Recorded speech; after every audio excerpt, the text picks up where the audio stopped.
Los mecanismos de defensa son aquellos mecanismos principalmente inconscientes que los individuos emplean para defenderse de emociones o pensamientos que producirían ansiedad, sentimientos depresivos o una herida en el autoestima si llegasen a la conciencia.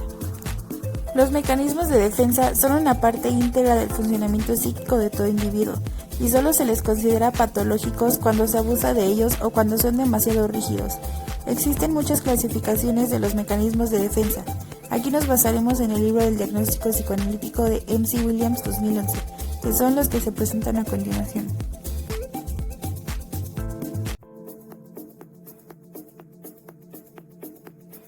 Esta defensa le permite al individuo escaparse de la realidad dolorosa sin distorsionarla.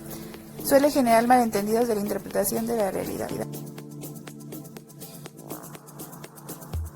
Esta defensa puede ser adaptativa en situaciones de crisis o emergencia. El pleno reconocimiento de lo que sucede sería paralizante en ese momento. Control omnipotente. El control omnipotente consiste en la fantasía de que la fuente de todo lo que sucede es de los deseos de uno mismo. Se basa en el no reconocimiento de la existencia separada de los demás con una voluntad diferente de la propia. La idealización consiste en la necesidad de otorgar un valor o un poder especial a una persona de la que se depende emocionalmente.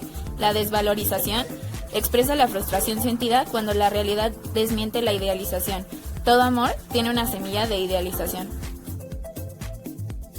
La proyección es el proceso por medio del cual lo que está dentro se malinterpreta como procedente de fuera, y en sus formas más acusadas tiende a producir distorsiones serias en la percepción que el individuo tiene de los demás. En sus formas más maduras es la base de la empatía. La introyección es el proceso por medio del cual lo que está afuera se malinterpreta como procedente de dentro. En sus formas más problemáticas puede resultar en la identificación con el agresor, mecanismo por el cual el individuo intentará sobreponerse a su dolor siendo como un agresor.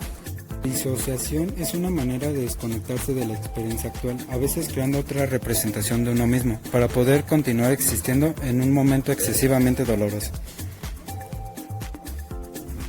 Represión. La esencia de la represión es olvidar o hacer caso omiso de algo voluntariamente después de haber tomado conciencia de ello. Es una manera de alejar un contenido de la conciencia por su potencial perturbador. Este proceso puede aplicarse a una experiencia total o a los efectos conectados a la experiencia o a algunas fantasías y deseos asociados a ella. Regresión. La regresión es el proceso inconsciente por el cual el individuo volverá a formas de funcionamiento más antiguas o más infantiles para evitar el conflicto o esfuerzo creado por el crecimiento y el cambio. Es un mecanismo común en todo desarrollo social emocional que nunca progresa linealmente, sino que fluctúa hacia adelante y hacia atrás. El aislamiento consiste en la separación de los afectos de los pensamientos. Se puede pensar y tomar conciencia de un hecho, pero su significado emocional está aislado y no perturba al individuo. Esta anestesia psíquica puede ser inútil en profesiones donde es necesaria mantener la cabeza fría. La intelectualización es una forma de aislamiento que reconoce la existencia del afecto intelectualmente pero no lo siente. Es un paso evolutivo considerable poder pensar racionalmente una situación cargada de emoción, pero abusar de este mecanismo truncará las dimensiones de experiencia que tienen que ver con el juego, el sexo y el humor. La racionalización consiste en encontrar razones que justifiquen un acto que sería vivido como conflicto sin esas razones. La compartimentalización. La función de la compartimentalización es permitir que dos condiciones conflictivas existan sin confusión, vergüenza, culpabilidad o ansiedad consistentes. Cuando un individuo compartimentaliza, sostiene dos o más ideas, actitudes o comportamientos que están esencialmente en conflicto sin reconocer la contradicción. Anulación. La anulación consiste en el esfuerzo inconsciente de compensar alguna emoción dolorosa, generalmente culpa o vergüenza, con un comportamiento que lo borra mágicamente. Un individuo que siente que está haciendo daño a otra persona puede intentar compensarlo tratándole de excesivamente bien de manera compulsiva. Desplazamiento. El desplazamiento se refiere a la redirección de una emoción o impulso desde un objeto natural a otro objeto, porque expresarlo al objeto natural resultaría demasiado angustioso.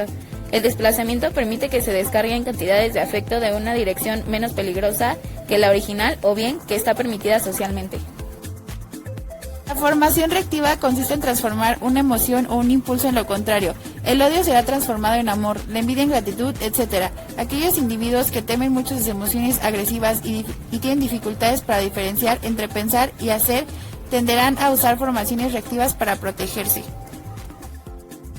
La inversión consiste esencialmente en transformar lo pasivo en activo.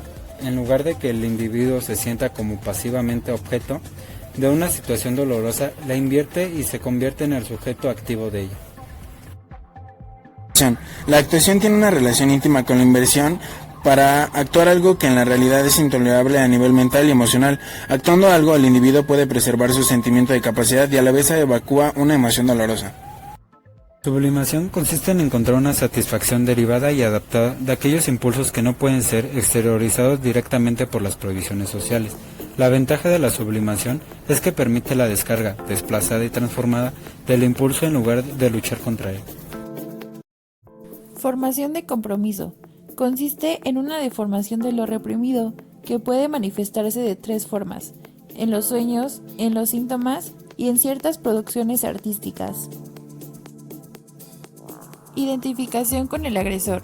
Descrito por Anna Freud y por Ferenczi, consiste en que el sujeto introyecta alguna característica de la persona que le produce angustia. Pasa de ser el individuo amenazado a la persona que amenaza. Renegación o desmentida. Según Freud, este mecanismo consiste en eliminar una representación molesta no borrándola, a lo que se llama anulación, ni rehusando conocerla como perteneciente al individuo, a lo que se llama negación, sino negando la realidad misma de la percepción vinculada a esta recepción. Desdoblamiento del yo. Es un mecanismo de defensa psicótico contra la angustia de disociación y de muerte. Una parte del yo quedaría en contacto operatorio con la realidad no perturbadora. La otra parte del yo perdería todo contacto con esta realidad, rechazando los aspectos demasiado angustiosos, y si fuera necesario, reconstruyendo una compensación, una nueva realidad más tranquilizadora y a la vez más deseada a través del delirio. Repudio o forclusión. La forclusión, término expuesto por Lacan para referirse a la exclusión, supone el rechazo del significante primordial en la constitución del niño como individuo diferenciado de su madre.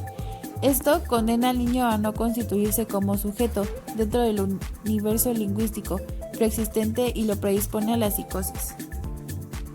Desdoblamiento de los imagos. Es el mecanismo de los estados límite que lucha contra la angustia de pérdida de objeto y aparta las represiones molestas. Por ejemplo, un individuo que proyecta en el interior la parte mala de su realidad, pero sin llegar a perder el contacto con la misma.